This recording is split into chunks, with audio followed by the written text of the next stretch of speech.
I done told you all about this Antichrist disease, honey. I tell you, when God speaks, he speaks. You heard? Listen, I need you to check out this video. It's pretty lengthy, so check it out, okay? And put down in the comments, what do you think, honey? Here we go. Check out the video.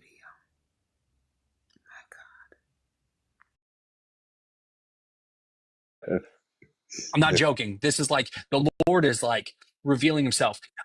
Here's something that's super popular that just went viral, and this is what I'm talking about. The Lord is pouring out his spirit. Have you guys seen the picture of God's hands on that baby in the womb? It went really viral. No, I haven't seen it. No. So a girl, a lady, obviously pregnant, every time they would get ready to do an ultrasound, she would pray before the ultrasound that God would put his hands on their child, on her child. They did an ultrasound, and in the ultrasound, there were two hands cupping the head of the baby. Look it up. Went viral. Yeah. The Lord is revealing himself. Right now, we are seeing the separation from the wheat and the tares. We're going to see it a lot more. Yeah, like you say, in Iran, I've heard a lot of Jesus visitations. Well, okay, all right, perfect. Iran, this is a perfect example. Revelations 6 verse 2, specifically, do you know what Revelation 6 verse 2 says? I mean, I'm assuming probably not off the top of your head. Not right offhand. Yeah, okay, so I've read Revelations. This is talking about the seals. Okay, so I'll read the first verse. It said, I watched as the Lamb opened the first of the seven seals. Then I heard one of the living creatures say in a voice like thunder, come. So this is talking about the first beast. This is talking about the Antichrist. I looked, and there before me was a white horse. Its rider held a bow, and he was given a crown, and he rode out as a conqueror bent on a conquest. This specific verse gives us three descriptions of things that obtain to the Antichrist, the first beast. He's a rider on a white horse, he's holding a bow, and he's given a crown. I'm going to do this in chronological order. In 2023, the Israel Heritage Foundation, the same foundation that gave Donald Trump a menorah calling him the Prince of Peace, gave him the crown of Jerusalem. So they literally crowned him. So he's got a crown. During RFK Jr.'s swearing-in ceremony on February 24th of this year, during his swearing-in ceremony, he literally calls Donald Trump a rider on a white horse. So well, he's crowned. That's a he's pretty crowned. common. No, it's not. Yeah, it is. Yeah, no, it is. Okay, all right. The yeah, that's Lone common. Ranger rode on a white horse. Okay. That's common, but it's not common for knight in shining armor riding in on a white horse. I'm going to mute you if you don't let me speak. It's common, maybe just in random conversation. It's not common if that person that's labeled the white horse has also received a crown, is also labeled the Prince of Peace, is also has a wound to their head, is also able to see that the wound was specifically to the ear, which is in reference to Exodus 21 verse 6, which is talking about being marked as a servant for life. Everybody gets called a rider on a white horse, which is not true. That nobody gets called that in random conversation, especially in a political statement during a swearing-in ceremony.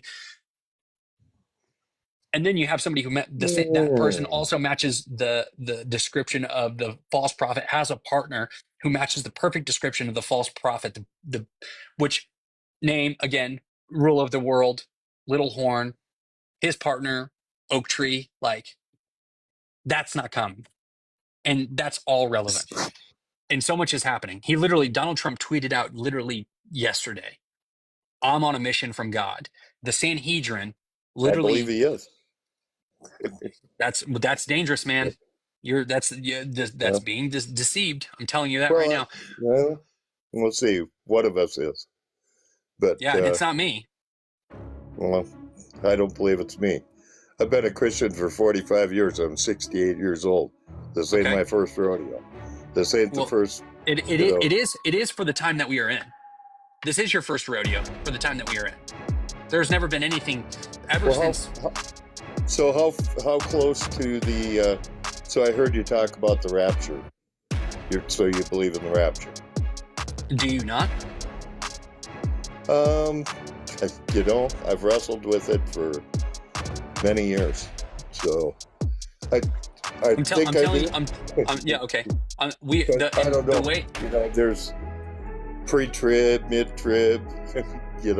Yeah. So okay. So this is how I identify. This is how I identify, because a lot of people don't know. And also, if you say one, then you got 7 other. The 2 other options.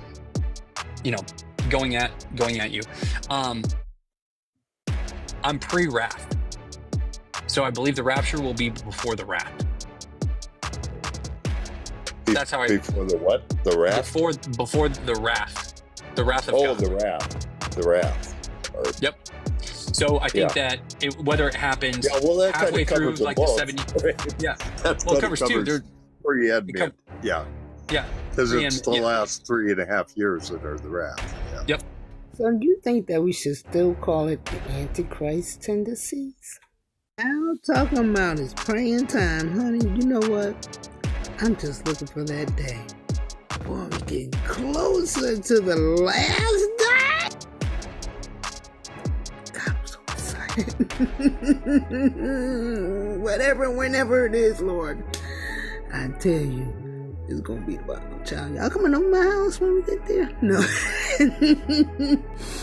Boy, I tell you, whatever, Lord, whatever happens. I'm keeping my face in God's face, child. I'm not studying nobody. You heard what I said? I ain't studying. Is that really a word? Anyway. Okay. So if he is, we know what to do. What are we doing? Just let's get out of here, okay? I'll see y'all later. Good night.